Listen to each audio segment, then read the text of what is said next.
I'm Rob Phillips. I'm the Creative Director for the School of Design and Technology at London College of Fashion, which is part of the University of the Arts London, which is one of the biggest suppliers of art education in the world.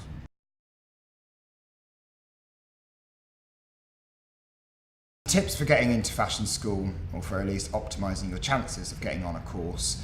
I think the most simplest one is to be as exploratory and as visually exploratory, visually communicating as much as you possibly can. So when people look at what you're doing, they get an impression of who you are. That's key. That brings you to the table, shows you what you have to offer, you what you're thinking. Obviously, you want references in there. That we want to see sort of your understanding of history, your understanding of fashion history, of art history. It can be political, it can be economical, it can be a look at your community, it can be absolutely anything. Again, that brings another sense of you to the table.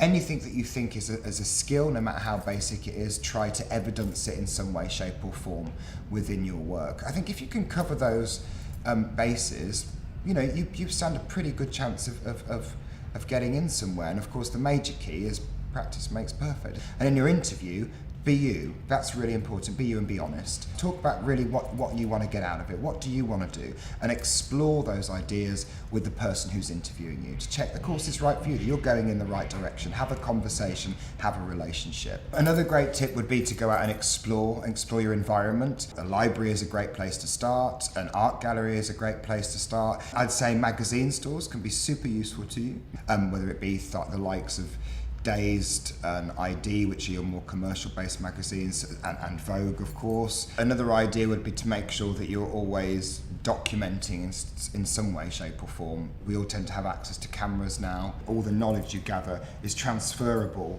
and usable in a fashion and creative capacity. Documentation of things around you is really, really important, and it should be something quite natural to you by this stage. It's in all of our lives. We pretty much carry something that can capture visuals around us. Even better if you can explore what capturing visual means and moving into having to do touch on photography.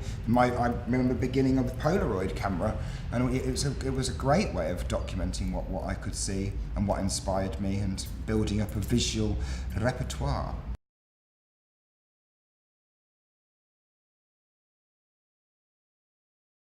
There are a multitude of job opportunities out there. Look at a magazine, open a magazine, and everything you see in there is a job. Someone did the hair, someone did the makeup, someone writes, someone designs those clothes, someone makes those clothes, someone made the fabric for those clothes, someone made the textile for those clothes, someone made the sequins for those clothes. It's quite easy, isn't it, to look at fashion and just think, it's clothes.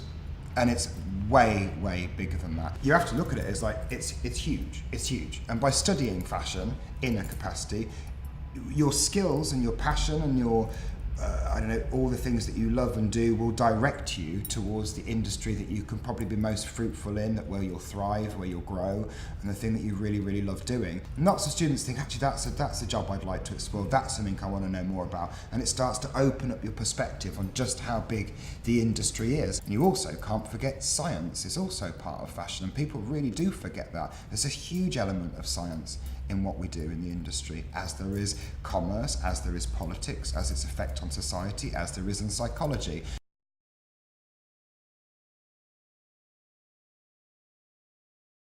Think of impact. The more detailed and fine detailed something is, often loses impact. And sometimes the more graphic and bold and bigger and sometimes reductive something is, actually becomes a lot more successful. Make your initial ideas as huge as you possibly can. The smaller you begin with, the smaller you'll stay with. Maybe get out there and have a look, go to different stores. Colour, impact, texture, shadow, shape, etc.